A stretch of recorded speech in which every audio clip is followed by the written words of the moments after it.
नमस्कार। कभी ऐसा हुआ है कि किसी पेंटिंग को देखकर या कोई कविता पढ़कर एकदम से कोई गहरी फीलिंग आई हो, खुशी की या दुख की? इंडियन एस्थेटिक्स में इसका एक बहुत ही शानदार जवाब है रस सिद्धांत। और अगर विजुअल आर्ट्स की तैयारी कर रहे हैं तो ये कॉन्सेप्ट समझना बहुत ही जरूरी है। तो आज हम इसी को आसान भाषा में समझने की कोशिश करेंगे। ये सवाल हम सबके मन में कभी न कभी तो आता ही है ना? मजे की बात यह है कि सदियों पहले हमारे यहाँ के विद्वानों ने इस पर बहुत गहराई से सोचा और इसका एक पूरा सिस्टम बना दिया। और वही सिस्टम, वही जवाब हमें ले जाता है रस सिद्धांत तक। तो आज का हमारा रोड मैप क्या है? सबसे पहले समझेंगे कि ये रस असल में है क्या। फिर इसके जो 3 मेन पिलर हैं, भाव, विभाव और अनुभाव, उनको देखेंगे। और आखिरी में हम बात करेंगे कला के अलग अलग फ्लेवर्स यानी रसों के बारे में। चलिए फिर शुरू करते हैं। सबसे पहला सवाल, ये रस शब्द का मतलब क्या है? रस का सीधा सा मतलब है एन एस्थेटिक फ्लेवर, मतलब किसी भी इमोशन का सार।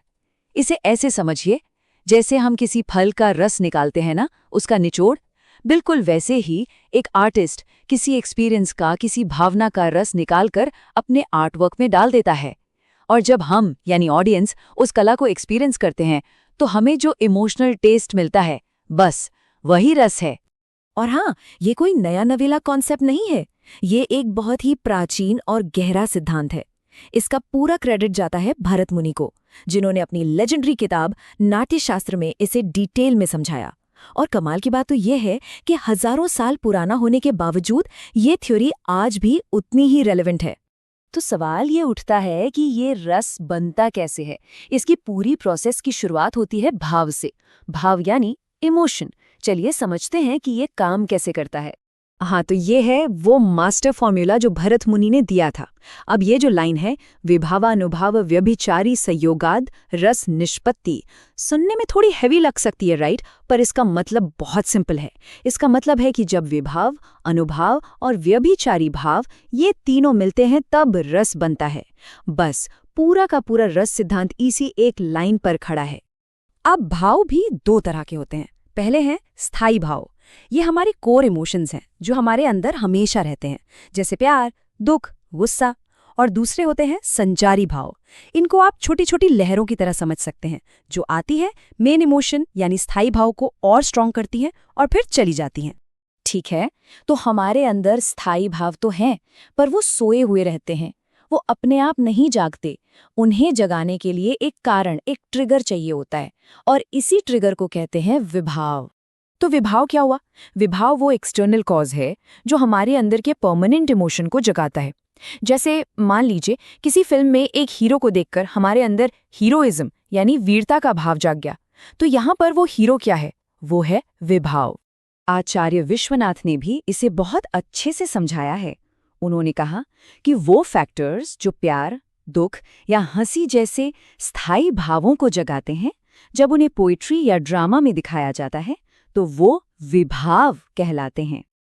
अब ये जो विभाव है, इसके भी 2 पार्ट्स हैं। पहला है आलंबन। आलंबन मतलब वो मेन पर्सन या ऑब्जेक्ट जिसकी वजह से इमोशन पैदा हो रहा है, जैसे कि हीरो या हीरोइन। और दूसरा है उद्दीपन। उद्दीपन मतलब आसपास का माहौल जो उस इमोशन को और बढ़ाता है, उसे फ्यूल करता है, जैसे चांदनी रात, अच्छा सा म्यूजिक या पक्षियों की आवाज। अच्छा, तो विभाव ने हमारे अंदर के भाव को जगा दिया। अब क्या? अब वो इमोशन किसी ना किसी तरह से बाहर भी तो दिखेगा ना। बस इसी फिजिकल एक्सप्रेशन को, इसी बाहरी अभिव्यक्ति को अनुभाव कहते हैं। बिल्कुल सिंपल भाषा में कहें तो अनुभाव वो फिजिकल रिएक्शंस हैं जिनसे हमारा इमोशन जाहिर होता है, जैसे गुस्से में मुट्ठी भींचना, खुशी में मुस्कुराना, दुख में आंसू आना। ये सब अनुभाव हैं। ये डेलिबरेट भी हो सकते हैं और इनवॉलंटरी भी। और इस एक्सप्रेशन के भी 4 प्रकार बताए गए हैं। पहला है आंगिक, मतलब बॉडी लैंग्वेज से, जैसे हाथ पैर हिलाना। दूसरा वाचिक यानी बोलकर, जैसे आह भरना या चिल्लाना। तीसरा है आहार्य, कॉस्ट्यूम्स, मेकअप, इन चीजों से इमोशन दिखाना। और चौथा जो सबसे इंटरेस्टिंग है वो है सात्विक। ये हमारे इनवॉलंटरी रिएक्शंस हैं जिन पे हमारा कंट्रोल नहीं होता, जैसे डर से कांपना या रोंगटे खड़े हो जाना। तो हमने भाव, विभाव और अनुभाव, इन तीनों को समझ लिया। अब हम आते हैं सबसे फाइनल और सबसे टेस्टी पार्ट पर। इन सब के मिलने से जो रस बनते हैं वो कितने तरह के होते हैं? ये जो टेबल अब स्क्रीन पर है ये इस पूरे टॉपिक का जिस्ट है। इसमें एक तरफ स्थायी भाव है और दूसरी तरफ उनसे बनने वाला रस। जरा देखिए, रति यानी प्रेम का भाव बदल जाता है श्रृंगार रस में। शोक यानी दुख का भाव बन जाता है करुण रस। उत्साह यानी हीरोइज्म का भाव बन जाता है वीर रस। ये कनेक्शन समझना बहुत जरूरी है। एग्जाम्स के पॉइंट ऑफ व्यू से तो ये टेबल मोस्ट इंपॉर्टेंट है। यहाँ एक इंटरेस्टिंग पॉइंट और है।